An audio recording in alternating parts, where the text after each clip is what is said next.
लक्ष्मीवल्लभारम्भां विकनान्मुनिमध्यमाम् अस्मदाचार्यपर्यन्तां वन्दे गुरुपरम्पराम्। ओं श्रीमात्रे नमः। लक्ष्मी हयग्रीवाय नमः।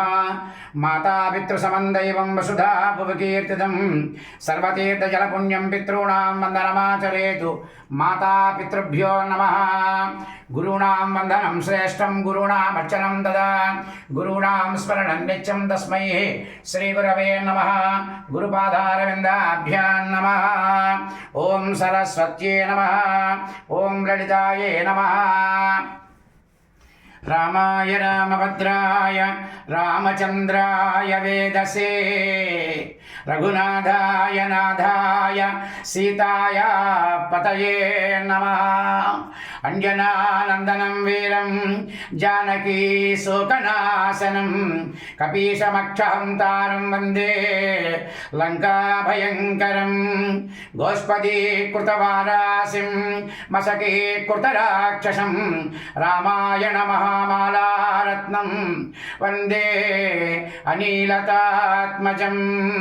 यत्र यत्र रघुनाथकीर्तनं तत्र तत्र कृतमस्तकाञ्जलिं बाष्पवारि परिपूर्णलोचनं मारुतिं नमत राक्षसान्तकं। जय बोलो राजा रामचंद्र भगवान की जय। राम भक्त हनुमान की जय। చక్కగా ఈవేళ విశ్వావసునామ సంవత్సరం ప్రారంభము.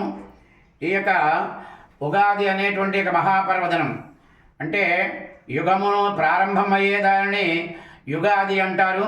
అది కాలక్రమేణా ఉగాదిగా మనకి మార్పు జరిగింది.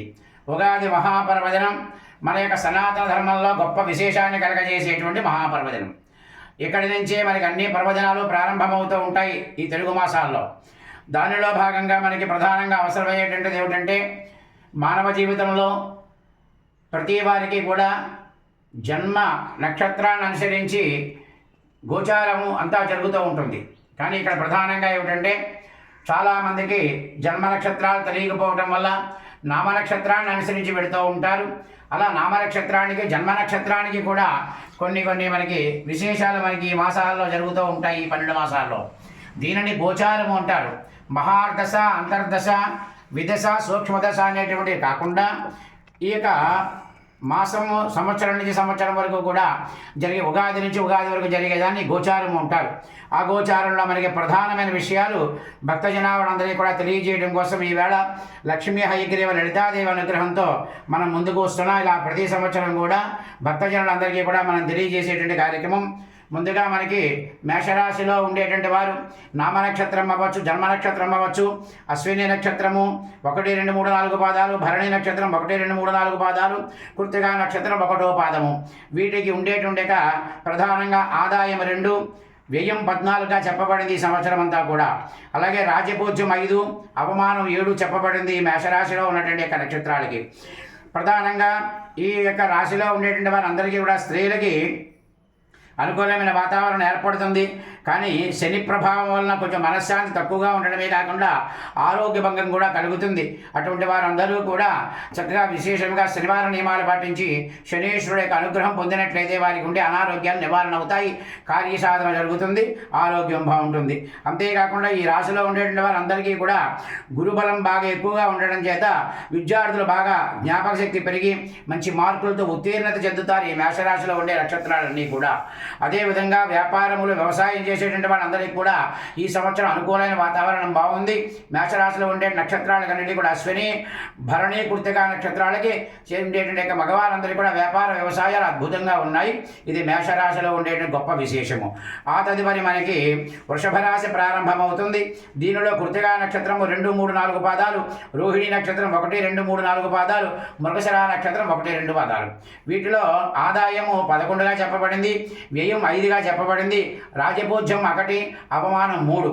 అయినప్పటికీ కూడా ఈ రాశి స్త్రీ పురుషులందరికీ కూడా ధనమ సంపత్తు కుటుంబాకారకుడైనటువంటి గురుడు మంచి బలంగా కలిగి ఉండడం చేత రాహుకేతుడు 4, 10 స్థానాల్లో శుభస్థానాల్లో ఉండడం వలన వీరు ఏమనుకున్నా కూడా కార్యాన్ని సాధించగలిగే శక్తిని ఆ యొక్క విశేషమైన ఫలితాన్ని కలగజేస్తుంది అనమాట. అలా ఈ సంవత్సరము దీంట్లో ఉండేటువంటి విద్యార్థులందరికీ కూడా గురుబలం ఉంది. మళ్ళీ వీరికి కూడా ఆ గురుబలం ఉండడం వల్ల జ్ఞాపక శక్తి పెరుగుతుంది. మంచి ఉన్నతమైన విద్య, అలాగే ఎంట్రన్స్ ఎగ్జామ్స్ ఏవైతే రాస్తారో వాటిలో కూడా విజయం చేకూర్చుకోవడమే కాకుండా చాలా చక్కగా వాడు ఎదరికి వెళ్ళే అవకాశం ఉంది. అలాగే ఈ సంవత్సరం స్త్రీలందరూ కూడా విశేష యోగంగా చెప్పవచ్చు. కుటుంబంలో అందరూ కూడా మీ మాటకు విలువనిస్తారు. మీరందరూ కూడా మంచి విలువైన వస్తువులు కొనుక్కుంటారు. విశేషమైన యాత్రలు చేస్తారు. ఇది గొప్ప విశేషం. అంతేకాకుండా ఈ దీనిలో ఉండేటువంటి వ్యాపారస్తులు, వ్యవసాయదారులు కూడా అనుకూలమైన వాతావరణంలో నడవడానికి ముందుగా అవకాశం ఎక్కువగా ఉంది. ఇది ప్రధానంగా వృషభ రాశి. తదుపరి మిథున రాశిలో మనకి ఆదాయం 14, వ్యయం 2, రాజపూజ్యం 4, అవమానం 3. ఈ రాశి స్త్రీ పురుష గ్రహబలం యోగదాయకంగా ఉంది. వీరికి కూడా మంచి ఆలోచన శక్తి మించిన పనులు చేయటము, ఇతరులకి మంచి సహాయ సహకారాలు అందించడము, సలహాలు ఇవ్వడము, ఆలోచన శక్తితో గొప్పగా ఎదరగ వెళ్ళడం కూడా జరుగుతుందన్నమాట ఈ మిథున రాశిలో కూడా. అలాగే ఈ యొక్క దీనిలో ఉండేటువంటి విద్యార్థులకి కొంచెము ఈ సంవత్సరం ఇబ్బందిగా ఉందన్నమాట. ఏమిటంటే మిథున రాశిలో ఉండేటువంటి నక్షత్రాలలో ఆ నక్షత్రాల్లో చదువుకునే విద్యార్థి జ్ఞాపక శక్తి తగ్గడమే కాకుండా ఎదరికి వెళ్ళేటువంటి స్థితి కొంచెం వెనకబడే అవకాశం ఉంది. దానికి ప్రత్యామ్నాయముగా ఏదైనా మీ గురువుల దగ్గర కానీ లేక పీఠాల్లో కానీ దేవాలయాలకు వెళ్ళి దానికి ప్రత్యామ్నాయ మార్గాలు ఎన్నుకున్నట్లయితే మీరు కూడా ముందుకు వెళ్ళడానికి అవకాశం ఉంది. చక్కగా మనకి కర్కాటక రాశి. ఈ కర్కాటక రాశిలో పునర్వసు నక్షత్రం 4వ పాదము, అలాగే పుష్యమి నక్షత్రం 1, 2, 3, 4 పాదాలు, ఆశ్లేష నక్షత్రం 1, 2, 3, 4 పాదాలు. వెరసి మనకి ఈ యొక్క కర్కాటక రాశిలో ఆదాయం 8, వ్యయం 2, రాజపూజ్యం 7, అవమానం 3. అంటే ఈ రాశి స్త్రీ పురుషులందరికీ కూడా మహోన్నత కాలం మాట ఈ సంవత్సరం అంతా కూడా కర్కాటక రాశి వారికి అద్భుతంగా ఉందన్నమాట. అటువంటి గత సంవత్సరంలో కూడా ఉండే ఇబ్బందులన్నీ ఈ సంవత్సరం తొలగిపోతాయి. గత సంవత్సరంలో ఉండేటువంటి ఏవైతే ఉంటాయో కార్య ఆటంకాలు అవన్నీ నిరాఘటంగా జరుగుతాయి. ఈ సంవత్సరం అంతా కూడా మహోన్నతంగా ఉంది. ఈ సంవత్సరం అంతా కూడా ఈ రాశి వారికి అందరికీ కూడా ఈ కర్కాటక రాశిలో ఉండేటువంటి విద్యార్థులను కూడా మంచి విద్య, మంచి ఉద్యోగాలు, మంచి వ్యాపారాలు, మంచి వ్యవసాయాలు ఇవన్నీ కూడా పుష్కలంగా ఉన్నాయి. అటువంటి కర్కాటక రాశి తర్వాత మనకి వచ్చేటువంటిది సింహరాశి. ఈ సింహరాశిలో మకా నక్షత్రం 1, 2, 3, 4 పాదాలు, పుబ్బా నక్షత్రం 1, 2, 3, 4 పాదాలు, ఉత్తరా నక్షత్రం 1వ పాదం. ఇది సింహరాశి యొక్క విశేషం. దీనిలో మనకి ఆదాయం 11, వ్యయం 11 రెండు సమానంగా ఉన్నాయి. రాజపూజ్యం 3, అవమానం 6. అంటే కొంచెం ఎక్కువగా అవమానం అనేటువంటిది ఉంది. అయినప్పటికీ కూడా వీరు కొంచెముగా ముందుకు వెళుతూ ఉంటారు. కొంచెంగా ముందుకు వెళుతూ ఉంటారు. లోపల అధైర్యం ఉంటుంది. చేయడానికి ఏదైనా కార్యం చేయాలని భయపడుతూ ఉంటారు. ఎవరితోన్నా మాట్లాడాలని భయపడుతూ ఉంటారు. ఏదైనా సాహసమైన కార్యం చేయాలని భయపడుతూ ఉంటారు. ఆ భయం వల్ల వాళ్ళు వెనకబడుతూ ఉంటారు. అలా కాకుండా ధైర్యంతో ఏది చేసినా కూడా వాళ్ళకి విజయం చేకూరడానికి అవకాశం ఉంది. అయినప్పటికీ కూడా ఈ సంవత్సరం విద్యార్థులు కూడా ఈ రాశిలో ఉండే విద్యార్థులు కూడా జ్ఞాపక శక్తి తక్కువగా ఉండడమే కాకుండా మార్కులు తక్కువగా వస్తాయి. వాడికి ఎదరికి వెళ్ళే అవకాశం తక్కువగా కనిపిస్తోంది. అందుచేత వారు కూడా దీనికి ఏదైతే చేసుకుంటే మనం ప్రత్యామ్నాయముగా దాన ధర్మాలు కానీ, పూజా కార్యక్రమాలు కానీ, జపములు కానీ, తపములు కానీ ఉంటాయో అవి వారి యొక్క గురువులను అనుసరించి ఎదరికి వెళ్ళినట్లయితే వాళ్ళు కూడా విజయం చేకూర్చడానికి అవకాశం ఎక్కువగా ఉంది. అదేవిధంగా మనకి కన్యారాశి. ఈ కన్యారాశిలో ఉత్తరా నక్షత్రం 1, 2, 3, 4 పాదాలు, అలాగే హస్తా నక్షత్రం 1, 2, 3, 4 పాదాలు, చిత్తా నక్షత్రం 1, 2 పాదాలు. వెలిసి మనకి ఈ యొక్క కన్యారాశి ఫలితం ఏమిటంటే ఆదాయం 14, వ్యయం 2, రాజపూజ్యం 6, అవమానం 6. ఈ రెండు కూడా సమానంగా ఉన్నాయి. ఈ స్త్రీ పురుషాదులకు విద్యా కడతగా ఉండే గురుడు 10లోను, శని బలీయుడు కానీ అత్యధిక ప్రాముఖ్యతతో కూడిన జీవితాన్ని వాళ్ళు గుర్తిస్తారు. రాజకీయంగా, ఉద్యోగ, విద్య, కళా రంగంలో కానీ, సాంఘిక రంగంలో ఉన్నటువంటి అందరికీ కూడా మీదే పైసే అవుతుంది. మీరు వాక్చాతుర్యంతో అందరి వారిని ఎదుటి వాళ్ళు అందరినీ ఆకట్టుకుంటారు. స్త్రీ పురుషాదులకు చక్కని జీవితం లభిస్తుంది. వాహన సౌఖ్యం ఉంది. వివాహం కాని వాళ్ళకి సంవత్సరం చక్కగా వివాహాలు జరుగుతాయి. ఉద్యోగం రాని వాళ్ళకి ఉద్యోగాలు వస్తాయి. ప్రతి గృహంలో శుభకార్యాలు జరుగుతాయి. ఈ నక్షత్రాలు ఎవరైతే ఉన్నారో వాళ్ళందరికీ కూడా ఈ విధంగా కన్యారాశి యొక్క విశేషాన్ని మనం తెలుసుకున్నాం. తదుపరి కన్యారాశి తర్వాత మనకి తులారాశి. ఈ తులారాశిలో చిత్తా నక్షత్రం 2, 3, 4 పాదాలు, స్వాతి నక్షత్రం 1, 2, 3, 4 పాదాలు, విశాఖ నక్షత్రం 1, 2, 3 పాదాలు. ఇవి వెలసి తులారాశిలో ఆదాయం 11, వ్యయం 5, రాజపూజ్యం 2, అవమానం 2. ఇవి కూడా చక్కగా ఉన్నాయి. ఈ రాశి స్త్రీ పురుషాలు కూడా దైవబలం బాగా హెచ్చుగా ఉంది. ఆత్మవిశ్వాసంతో ముందుకు పెడతారు. ధన సంపత్తు కారకుడైన పుత్రుల కారకుడి గురుడు 9వ స్థానంలో ఉండడం వల్ల యోగకారకుడైన శని శని 6వ స్థానంలో ఉండడం వల్ల గతంలో కూడా సాధించలేని పనులు ఏవైనా ఉంటే ఈ సంవత్సరం అంతా సాధించేస్తారు, రెట్టింపు ఫలితాన్ని పొందుతారు. వీళ్ళ యొక్క ఆరోగ్యము, ఐశ్వర్యము, వ్యాపారం, వ్యవసాయం, ఉద్యోగం, విద్య అన్నీ కూడా పుష్కలంగా ఉన్నాయి. తులారాశి వారికి ఈ సంవత్సరం చాలా గొప్ప వైభోగం కలగజేస్తోంది. ఆ తదుపరి మనకి వృశ్చిక రాశి. ఈ వృశ్చిక రాశిలో విశాఖ నక్షత్రం 4వ పాదం ఉంటుంది, అనురాధ నక్షత్రం 1, 2, 3, 4 పాదాలు ఉంటాయి, జ్యేష్ఠ నక్షత్రంలో 1, 2, 3, 4 పాదాలు ఉంటాయి అన్నమాట. ఇలా ఈ యొక్క వృశ్చిక రాశి వారికి ఆదాయం 2, వ్యయం 14, రాజపూజ్యం 5, అవమానం 2. ఈ స్త్రీ పురుషురాశి ధనకాలుడే గురుడు 7 8 స్థానాల్లో, వాహనాధిపతి భూగృహాధిపతి శని స్వక్షేత్రంలో స్థితి, రాహు కేతువు స్థితులు బాగున్నది వల్ల యోగ్యమైన అన్నపానీయాలు కానీ, వాహన లాభం కానీ, విద్య ఆధిక్యత కానీ, లోకడ 2 సంవత్సరాల నిలబడిగా ఉన్నటువంటి పనులు ఏవైతే ఉన్నాయో అవన్నీ వ్యవహారం చేయాలి కలుగుతాయి అన్నీ కూడా. అలాగే చక్కగా వాహనాలు కొనుక్కుంటారు, గృహ నిర్మాణం చేసుకుంటారు, స్థిరాస్తి అభివృద్ధి చేస్తారు, విద్యా ఉద్యోగము, వ్యాపారం, వ్యవసాయం అన్నీ కూడా చాలా విశేషంగా ఉన్నాయి వృశ్చిక రాశి వారికి ఈ సంవత్సరం. ఇది చాలా గొప్పగా ఉందన్నమాట. అంతేకాకుండా ధనుస్సు రాశి వారి తదుపరి ఈ రాశిలో మూలా నక్షత్రం 1, 2, 3, 4 పాదాలు, పూర్వాషాఢ నక్షత్రం 1, 2, 3, 4 పాదాలు, ఉత్తరాషాఢ నక్షత్రం 1వ పాదం. అంటే ప్రతి రాశికి కూడా 9 పాదాలు ఉంటాయన్నమాట. దానిలో భాగంగా ధనుస్సు రాశి వారికి ఆదాయం 5, వ్యయం 5, రాజపూజ్యం 1, అవమానం 5. కొంచెం ఇది ఇబ్బందికరంగా ఉంది. ఈ రాశి వారికి ఈ సంవత్సరం గురు శని రాహువులు బలంగా ఉండడం చేత రాజయోగం కలుగుతుంది, రాజయోగాన్ని అనుభవిస్తారు. ఈ జీవనంలో పట్టిందల్లా బంగారమా అనిపిస్తుందన్నమాట.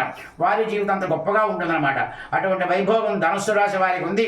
చక్కగా దీంట్లో ఉండేటువంటి వ్యాపారస్తులు కానీ, వ్యవసాయదారులు కానీ, ఉద్యోగస్తులు కానీ, విద్యార్థులు కానీ, ఉపాధ్యాయులు కానీ ఎవరైనప్పటికీ కూడా వారందరికీ కూడా గొప్ప విశేషమైన స్థితి కలుగుతుంది ముమ్మాటికి కూడా.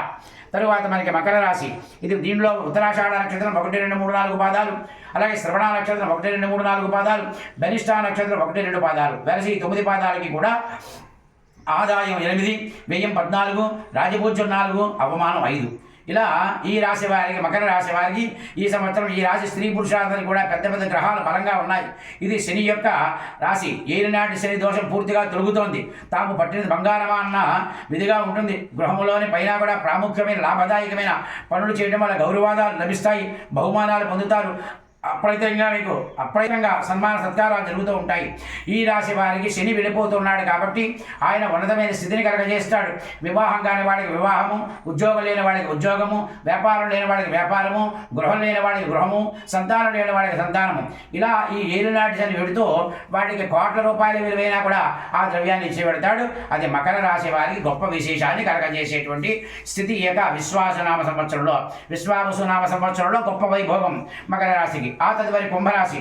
దీనిలో ధనిష్ఠ నక్షత్రం 3, 4 పాదాలు, శతభిష నక్షత్రం 1, 2, 3, 4 పాదాలు, పూర్వభద్ర నక్షత్రం 1, 2, 3 పాదాలు. వెరసి 9 పాదాలకి కూడా ఆదాయం 8, వ్యయం 14, రాజపూజ్యం 7, అవమానం 5. అంతేకాకుండా ఈ రాశి స్త్రీ పురుషాలకు ఏలినాటి శని ప్రభావం అధికంగా ఉందన్నమాట. ఇప్పుడు ఇక్కడ శని యొక్క రాజకాల ధర్మకార్యాలు చేయుట, పుణ్యక్షేత్ర దర్శనము చేయు వారిలో ప్రాముఖ్యత, రావాల్సిన భాగ్యాలు ఉసలవడము, సెక్యులేషన్ లాభము, అప్రయత్న లాభాలు, ఆటపాటల పోటీలు విజయం చేకూరడము, గురుబలం సంఘంలో చక్కని పేరు ప్రఖ్యాతులు కలగడము, ఇవన్నీ కూడా జరుగుతాయి అన్నమాట. అంటే ఇక్కడ నుంచి ఈయన ఎక్కడికి పెడతాడు? మీనరాశిలోకి పెడుతున్నారు ఏలినాటి శని. ఇది గొప్ప వైభోగాన్ని కలగజేసి ధనుసు రాశి వారికి కూడా. తదుపరి మీనరాశి.